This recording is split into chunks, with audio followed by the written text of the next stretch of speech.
on 2020. Troubled waters. The triumph that wasn't. We thought we were going to die for a little while. We're there as passengers finally disembark early this morning. Stranded for days. Garbage and toilets backed up. Forced to sleep in tents on the poop deck. 5 days of one flush. No electricity, no air conditioning, and not enough answers. Clearly, we failed. So tonight, we try to ask the tough questions. I wonder if you could take a few more questions, like, do you really? What keeps happening on these ships, and who should pay? High and dry.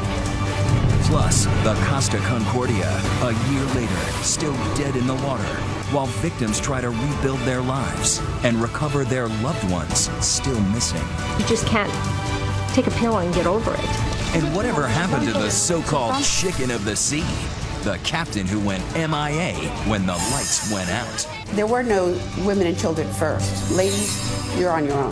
Ghost ship and cruise ship confidential. What's really going on in the cabin next door?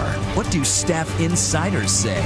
All the action is below the waterline. The average crew deck makes a sorority house look like a nunnery. The secret underground of sex and liquor below deck. If there's an empty cabin, that'll be the cabin where everybody goes to have sex. What happens when you're trapped by rough seas, rough passengers, and even rougher germs? Troubled waters. Here now, David Muir. Good evening. And so many families, so many couples just getting home tonight after days trapped at sea on that Carnival cruise ship, Triumph. The real triumph, though, those passengers simply getting through it all. The so-called cruise from hell finally docking in Alabama. 5 days after a terrifying engine fire knocked out power and turned that ship into what some called a floating petri dish.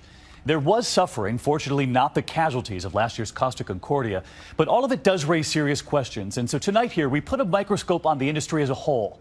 Why was an ultimate rescue so late in coming? And were the apologies too little, too late? Matt Gutman, on this from the start, was on that dock getting answers. The thousands of stranded passengers knew their ordeal was finally over. And this morning, they came pouring out of the crippled ship. It was an untriumphant return. We get to go home. Standing on and in some cases kissing terra firma for the first time in 8 days. Yeah, you can talk to us. Come on over. I'm speechless. It's just really great to finally be back in America and on land. Some angry. The doctor on the staff can, excuse my French, he can kiss my. It was the worst experience I've ever had. We thought we were going to die for a little while. Others relieved. I'm just happy to be alive. It's quite an ordeal, but we're here.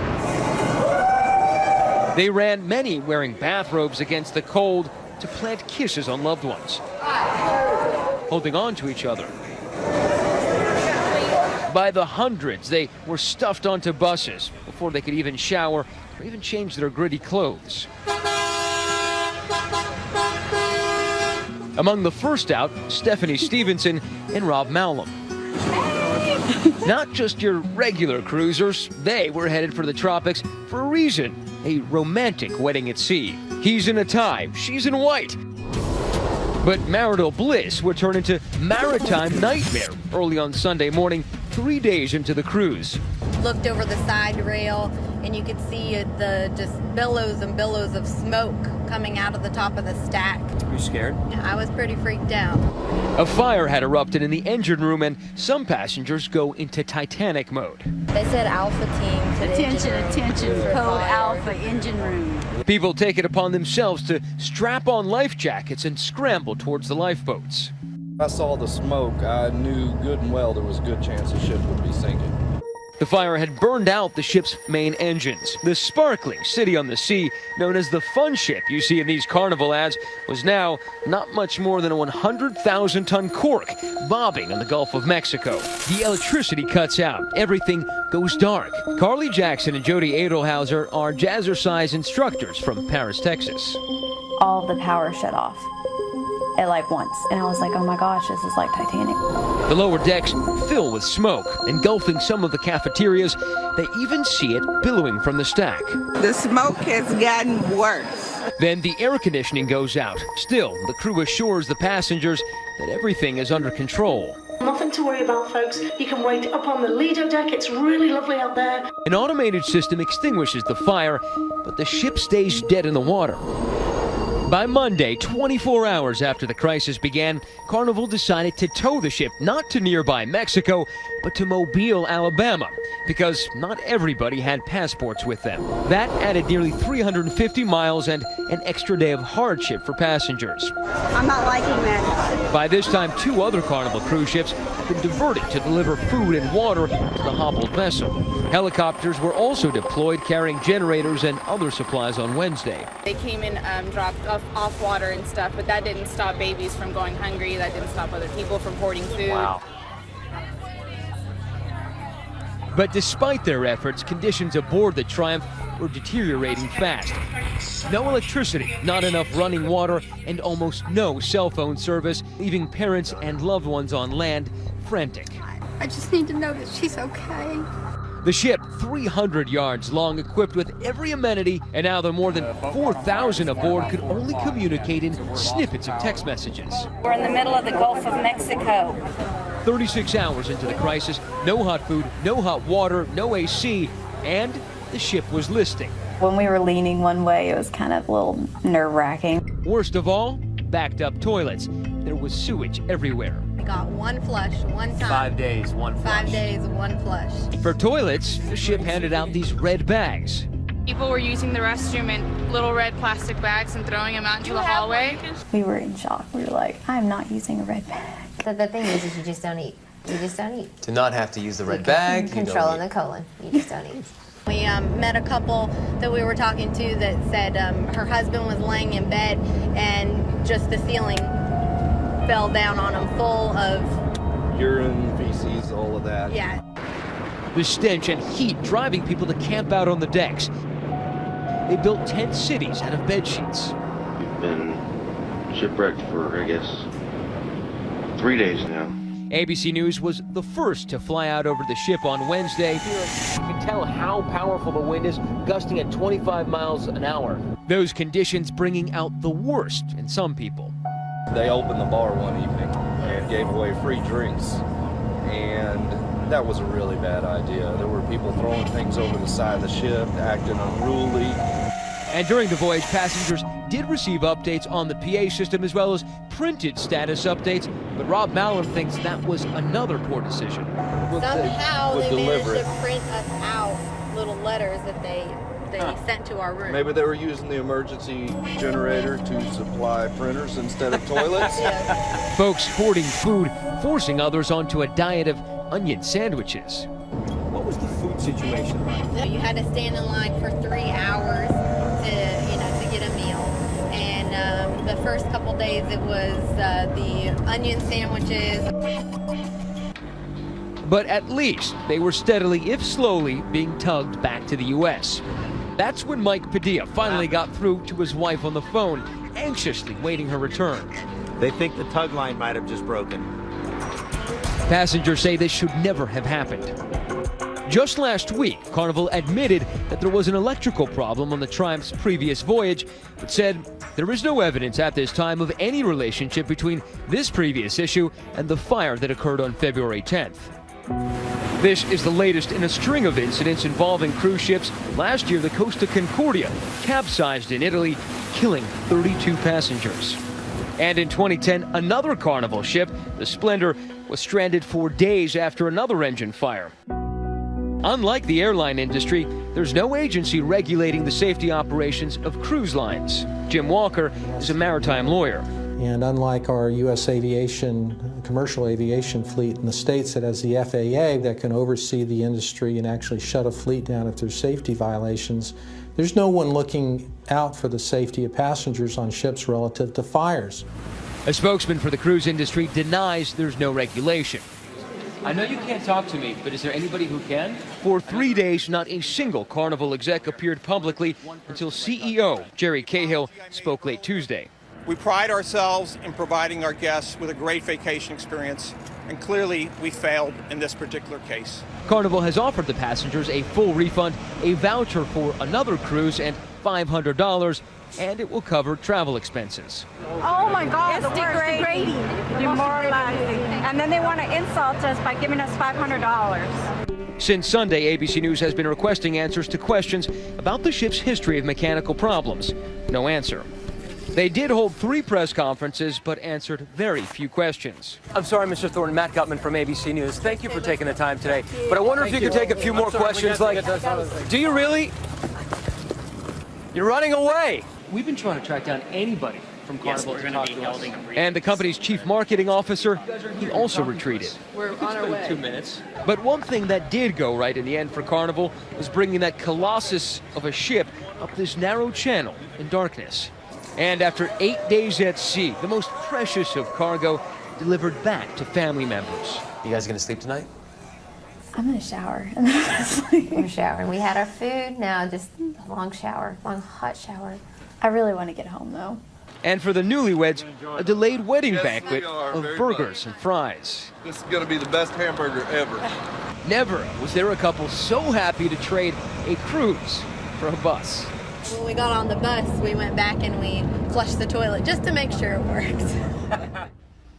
And 2 other notes tonight. It's your tax dollars that help pay the price of these rescues by the Coast Guard, leading some to ask tonight, should the cruise lines be paying more?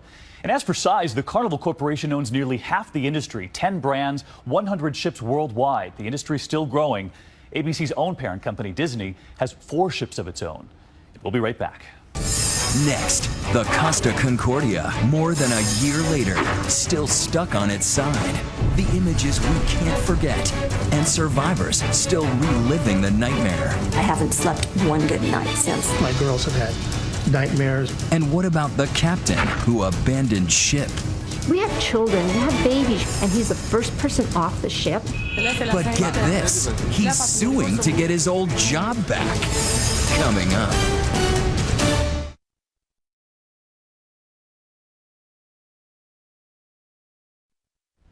This nightmare for Carnival passengers comes just over a year since the Costa Concordia became the largest passenger ship ever to capsize. That accident, of course, turning deadly. Some 4,200 people on board rescued in those waters. Tonight here, we're back on the scene. Why is the ship still lying on its side all these months later? And have we learned anything to make passengers safer? Dan Harris went back to Italy to find out. It was one of the largest, costliest, and arguably most infamous cruise ship disasters since the Titanic. Get the kids, go. The Costa Concordia, a 15-story luxury liner which ran aground off the coast of Italy on Friday the 13th of January 2012, killing 32 people. But in the last 13 months, as the story has faded from the headlines, what has happened to the man they called Captain Coward, blamed for causing the crash and abandoning ship? To the passengers who barely escaped? And what about the massive ship itself? We took a journey to find out. On a ferry off the coast of Tuscany, an hour into our voyage, it came looming into sight. That is extraordinary. A 60,000-ton behemoth beached in pristine, environmentally sensitive waters. More than a year after the Costa Concordia went down, here it is. It's still here, surrounded by cranes and other vessels, which are involved in an extraordinary, expensive, risky, and unprecedented salvage operation. The plan is deceptively simple: to turn this hulking mass of steel upright and simply float it away. It is an audacious plan. They are welding a series of enormous buoyancy tanks to one side of the boat, which will be used to rotate it upright. It will land, they hope, on an enormous steel bed and then be floated to the surface and towed away to a scrapyard. It could cost more than $500 million, and it might not even work. It is a far cry from the ship's heyday. Before she was rusting and rotting, she was a glittery showpiece with more than 18 restaurants and bars. Her captain, a made-for-TV villain named Francesco Scatino, who favors dark suits, sunglasses, and slick-back hair, and who, in the dark of night, 3 hours into a 10-day cruise, decided to attempt a risky maneuver, taking the ship off course to give a sail-by salute to honor a fellow captain who lived on the tiny island of Giglio. But the ship came too close and hit an underwater rock. For an hour, as panic set in, the crew told the 3,200 passengers to return to their cabins, that it was just a minor technical problem. By the time Captain Scatino got around to issuing the abandoned ship order, the vessel was in chaos, with people pushing one another to get onto the lifeboats, and some of them jumping to their deaths. Lynn Kalin from Seattle documented the confusion. Because we were literally in pitch black on this huge ship, and no one had any directions whatsoever. It was total chaos. Members of the Ananias family from California were among the last off the ship. We knew that this was the end for us. We told our daughters that go ahead, our life, Save yourself. Save yourselves. And they told us no, we go as a family.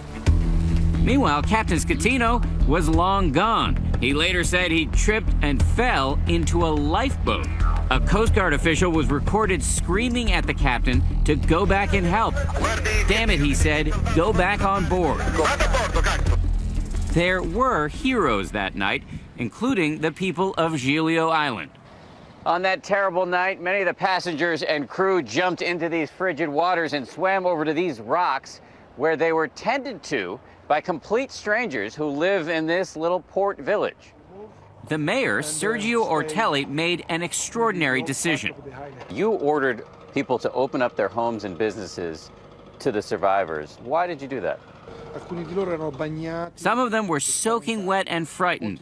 Many of them were elderly, he said, and many of them children. Giuseppe Modesti still cries when he recalls the night when the town opened its arms to the wet and the wounded. It's tough for you to talk about, emotional. My mind goes back to that night, he said, and the emotions from those days return. In the immediate aftermath, the island was flooded with family members like Kevin Rebello, who we met as he was looking for his brother Russell, a waiter on the Concordia. My instinct says he's somewhere around. I hope he's alive. 4 weeks ago, Giglio once again hosted survivors and victims' family members for the one-year anniversary. Kevin Rebello was there, his brother still missing and now counted as one of the dead. For us, it's very important to have a body to take him home. For me and for my family, it's very important. There was a procession and later a minute of silence at the exact moment, 9:45 p.m., when the Concordia ran aground. 32 lanterns carrying messages for those who did not survive. There's still a lot of not understanding why we survived and other people didn't. And that is something that's very, very hard to live with. This week, we caught up again with Lynn Kalin, who captured those haunting images from the Costa Concordia. She says watching this latest cruise ship crisis unfold in the Gulf brings it all back for her. It brings back the memories of the night when we literally went over on the cruise ship. I feel so sorry for those people because I know what it's like being stuck on a cruise ship and not being able to get off. One of the major ongoing frustrations for the survivors, lawsuits against Carnival Cruise Lines, which owns the Costa Concordia, are unlikely to go far. Maritime law is not generous to victims of disasters. The most you can probably collect for wrongful death or severe injury, roughly 60 grand.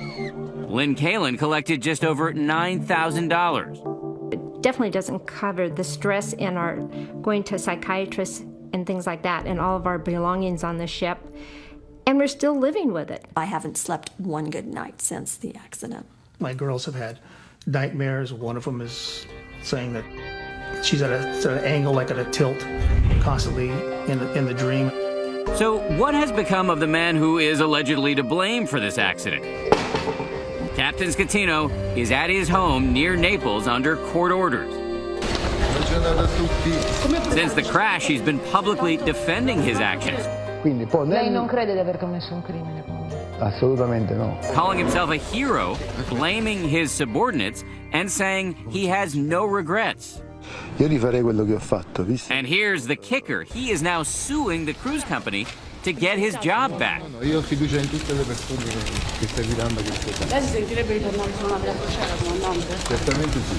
That comment drives Lynn Kalin up a wall. I don't understand how someone that has done what he has done could even consider him working for the industry ever again. Get the kids, go, go. He didn't know what was going on with us. We have children, you have babies, and he's the first person off the ship. Where was his compassion for us? In weeks, a judge is expected to announce whether there's enough evidence to indict Scatino on manslaughter, causing a wreck, and abandoning ship. The man they call the Chicken of the Sea may be looking at life behind bars.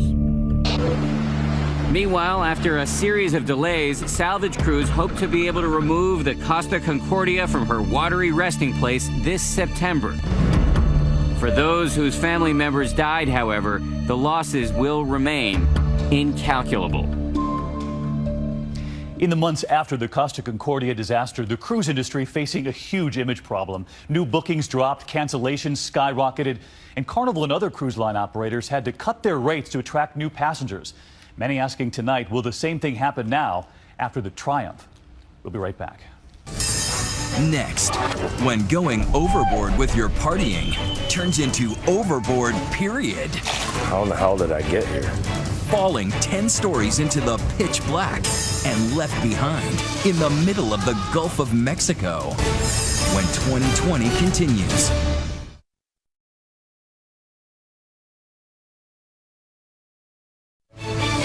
"2020 returns. Man Overboard, now with John Quinones.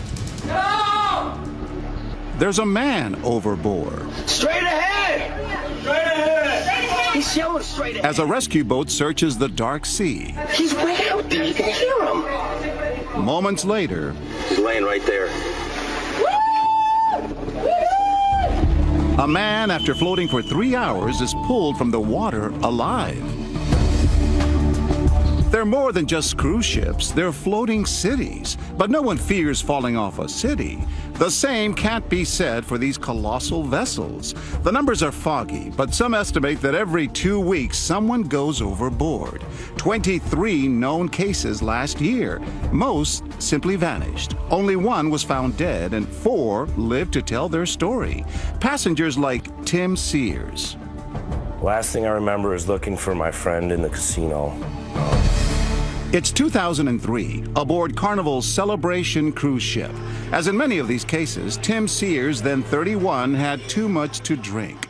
That's the last detail he remembers before falling 10 stories into the Gulf of Mexico, 50 miles offshore. I'm coming to in the middle of the water, and there's no ship around, and it's total darkness. Pitch black in the middle of the ocean. Tim asks himself, how in the hell did I get here? I mean, to be honest with you, that was my very first thought, was how in the world did I end up here in the middle of the water with no ship around? He can see next to nothing. A few varying lights way off in the distance, and that's about it. Fairly quickly, I realized I didn't have any pants, any shoes. All I had on was boxers and a sweatshirt and a t-shirt on. No one knows Tim is missing, but he's not alone. I can actually remember looking around and seeing just little green, bluish, small creatures jump around, and that's all I could see for miles. And I just remember stopping and actually going, wow, this is amazing. Tim's psychedelic friends are just bioluminescent algae. For 14 hours in shark-infested waters, Tim, a former Army paratrooper, manages to stay afloat until his mind and body say enough. I was tired, and so I made peace with God and closed my eyes and started going down in the water, taking water in through my nose into my lungs, and no thoughts went through my head. I was ready for it to be over. Tim says he starts to sink into the darkness, but then something happens, a light of hope that gives him a renewed determination. And my eyes just opened, and I swam back to the top and spit the water out and decided that I was going to keep swimming. For 3 hours, Tim struggles on. Like Tom Hanks in Castaway, he's still slowly drifting into the abyss until, in a scene straight from the movie,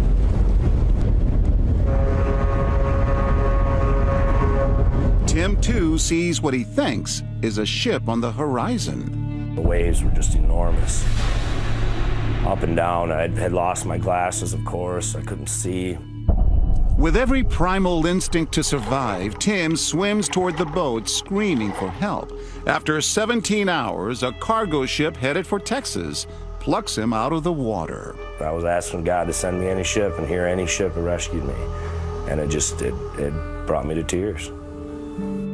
Cruising is very safe. It's highly unusual for a passenger to just fall overboard.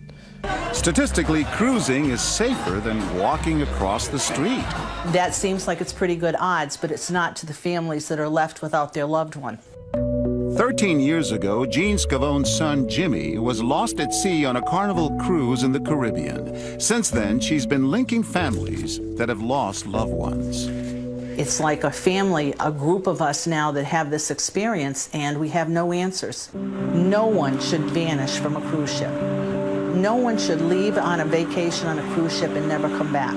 There have been well-known cases of the vanished. In 2005, George Smith, the honeymooner who disappeared on a cruise, leaving behind a pool of dried blood. His family's convinced he was murdered. His body never found. Other stories of suspected foul play have received fewer headlines. Annette Meisner went on a cruise to Mexico with her parents and daughter. One evening, they discovered she was missing. The ship's crew paged her name. When we heard that page, I knew something was wrong. My heart just fell. I panicked. On the ship's third deck, their daughter's purse and overturned drink were found next to the railing. The ship was searched from top to bottom, and eventually the Coast Guard was called in. They covered 833 square miles, and they did not find the body. Meisner's disappearance remains an unsolved mystery. Her family reached an out-of-court confidential settlement with Carnival Cruise Lines. But for her family, there will never be closure, only the bitter memory of what was lost at sea. Very difficult. You go on vacation with 4 people and you come back with 3. While there are happy endings like Tim Sears, the tragic tales continue to take victims. 3.5 years ago, Annette's father, Wally, died from what his wife called a broken heart. Next, think you're having fun on a vacation cruise upstairs? Wait till you hear what the crew can get up to downstairs. Is there a lot of partying that goes on even amongst the crew members? Amongst the crew members, that's where the party is. The crew spills the beans. Cruise Ship Confidential, coming up.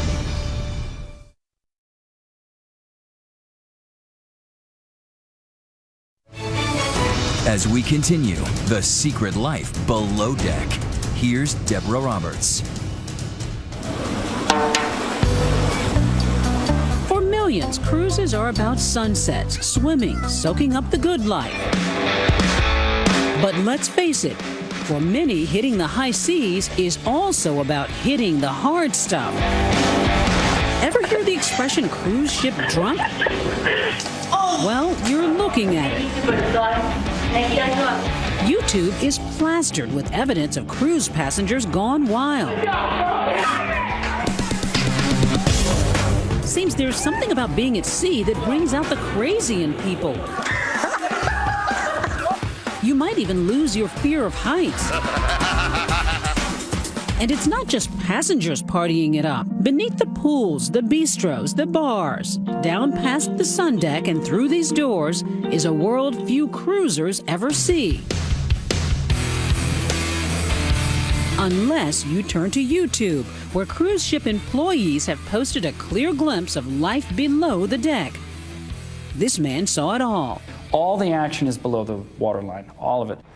Brian David Bruns worked as a waiter aboard cruise ships until 2005, dishing about his adventures in his 3 books. Is there a lot of partying that goes on even amongst the crew members? Amongst the crew members, that's where the party is.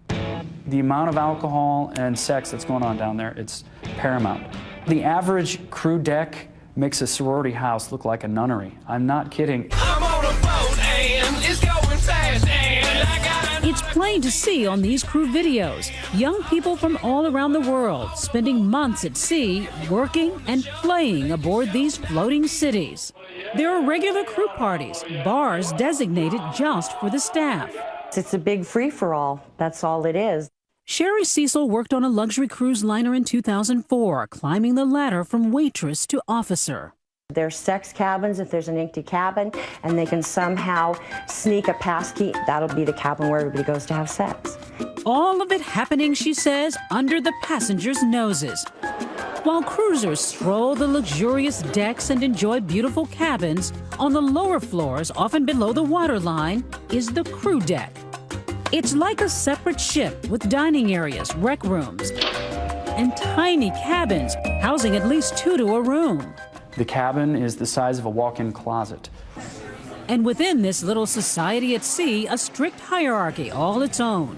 Is it kind of a sense of like upstairs, downstairs, you know, sort of a feeling of you're working here, they're working there, and you don't mingle? Yes, and it's not just a feeling, it's physical as well. Staff officers, all those guys are up on the bridge decks. They never go down below the waterline. They don't even go to the crew decks if they can help it.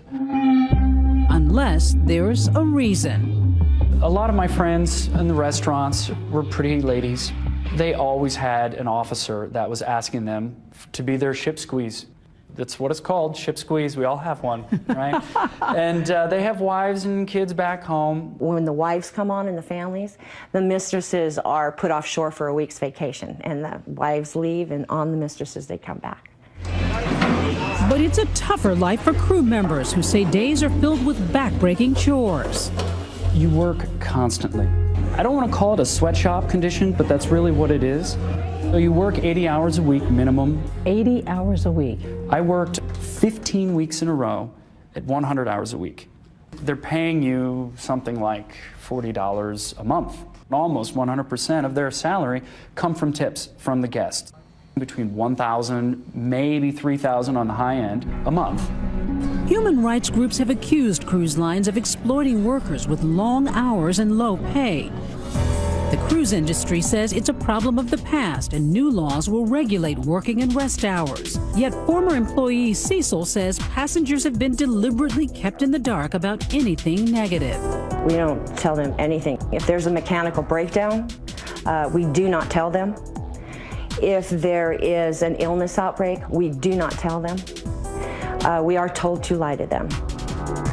Sherry's personal cruise story is frightening. Just 2 months into her contract after a night of drinking, she says a fellow crew member raped her in her cabin. The trauma of the attack was horrifying enough, she says. Then she told her superiors. And my boss hauled me into his office and said, "Sherry, bad things happen to good people. You just have to put this beside you. You're just going to have to get on with your life, get over it, and get back to work. So either you show up tonight at work or you go pack your bags." I had already been raped. Was I going to lose my career? Sherry continued working. 2 years later, she left the ship, sued the cruise line, and settled for an undisclosed amount. They shoot first, ask questions later. If there's even a whiff of controversy, you're gone. You get pregnant, you're gone. They very much sweep it under the rug. Still, Brian says the good outweighs the bad. He and others we talked with insist that cruise work is mostly free of serious trouble or controversy. Would you take a cruise today? Oh yeah, I can't wait to take a cruise. Bring it, I'm ready. Get my passport, let's go. Next, what's not in the travel brochure? It could be crashing waves, flying furniture, or outbreaks of illness. Are the few doctors on board up to the challenge when you're trapped? When we return.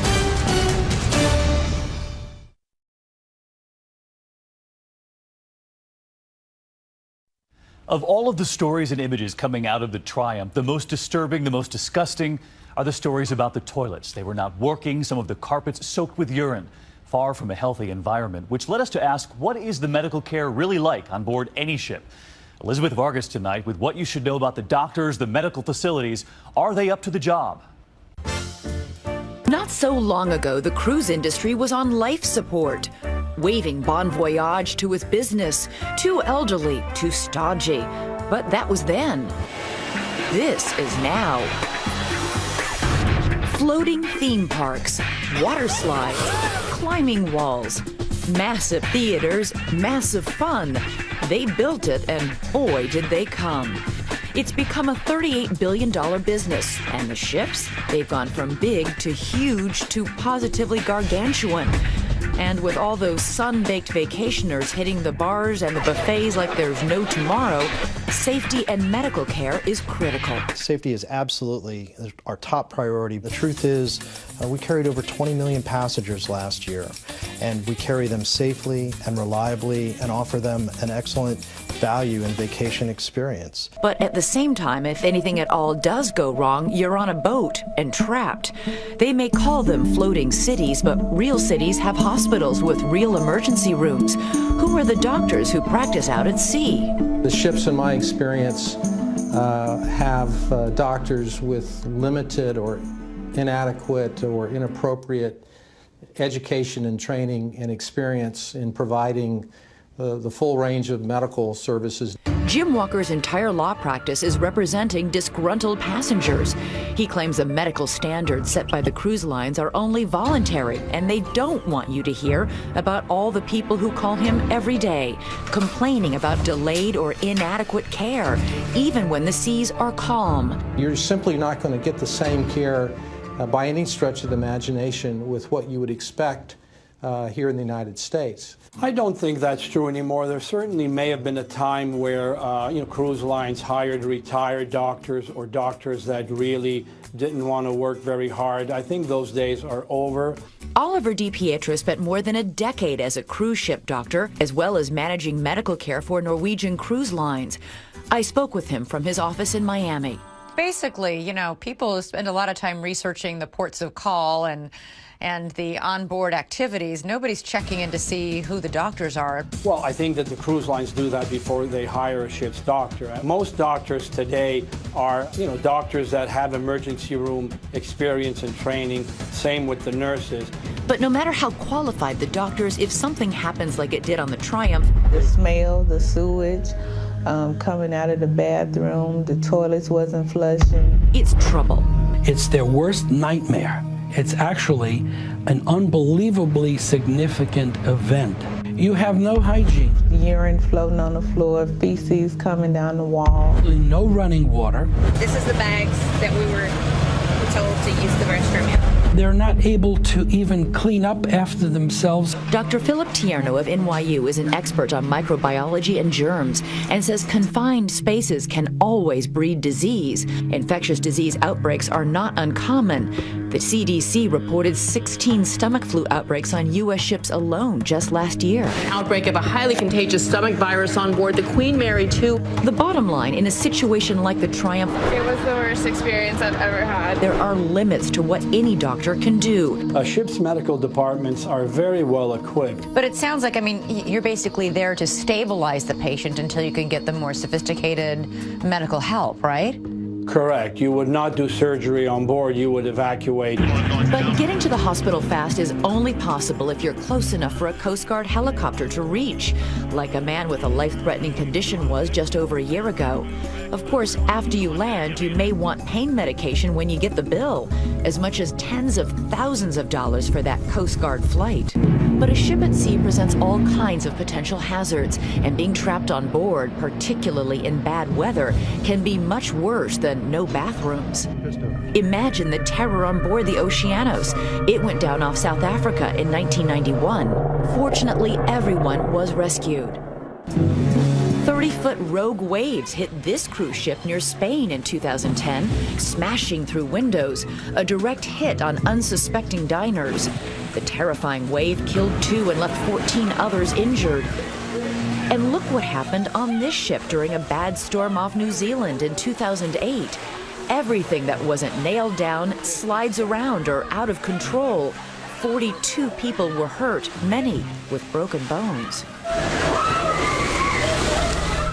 In these worst-case scenarios, people's lives may depend on their own reactions. And researchers say most of us, 80% of us, will freeze. The vast majority of people do this. It's called denial, in essence, right? There's a lot going on in your brain in this moment.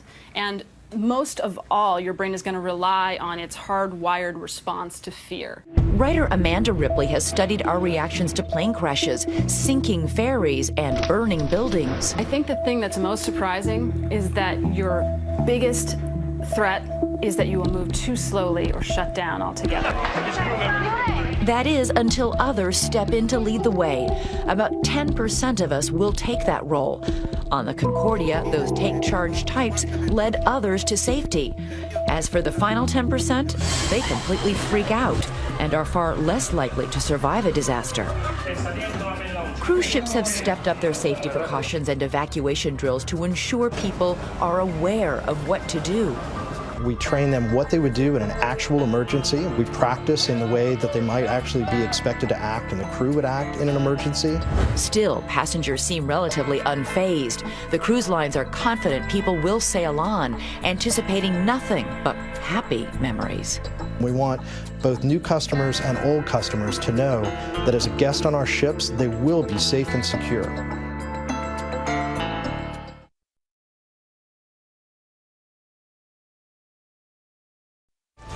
And that is our program for tonight. I'm David Muir. I'll see you this weekend on World News. And from all of us here at 2020 and ABC News, good night.